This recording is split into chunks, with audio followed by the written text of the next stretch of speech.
নীল সমুদ্রের নিচে বিশাল জাতীয় পতাকা উন্মোচন, অভিনব কীর্তিতে বিশ্ব রেকর্ড আন্দামানে।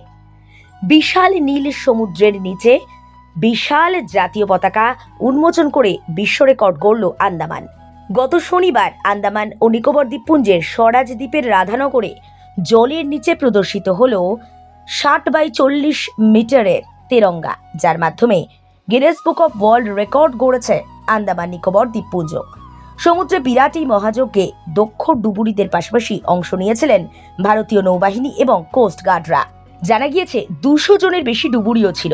এই দলে ছিলেন 14 থেকে 16 বছর বয়সী 3 স্কুল পড়ুয়াও। সমুদ্রের তলায় দেশের তিরঙ্গা উন্মোচনের নেপথ্যে মূল লক্ষ্য ছিল আন্দামান ও নিকোবর দ্বীপপুঞ্জের অ্যাডভেঞ্চার ট্যুরিজমকে বিশ্বের দরবারে তুলে ধরা।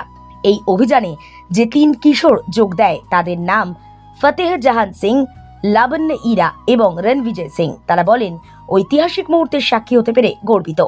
পাশাপাশি অভিনব এই উদ্যোগের প্রশংসা করেছেন আন্দামান ও Nicobar lieutenant governor DK Joshi, মুখ্য সচিব চন্দ্রভূষণ কুমার এবং আন্দামানের পুলিশ আধিকারিক HS ধালিওয়াল। এই উদ্যোগের জন্য তারা ডুবুরিদের সাহসের প্রশংসা করেছেন। পতাকা উন্মোচনের পর শনিবার সকাল 10:35 নাগাদ গিনেস ওয়ার্ল্ড রেকর্ডসে বিচারক ঋষিনাথ শংসাপত্র তুলে দেন লেফটেন্যান্ট গভর্নর DK যোশীর হাতে। তবে শুধু পতাকা উন্মোচন নয়, আরও একটি বিশ্ব রেকর্ড গড়ার প্রস্তুতি নিচ্ছে আন্দামান নিকোবর। এই স্বরাজ দ্বীপের লাইট হাউস ডাইভ সাইডে সব থেকে উঁচু হিউম্যান স্ট্যাক তৈরি। এই ইভেন্টকে কেন্দ্র করে পর্যটক এবং স্থানীয়দের মধ্যে যথেষ্ট কৌতূহল তৈরি হয়েছে।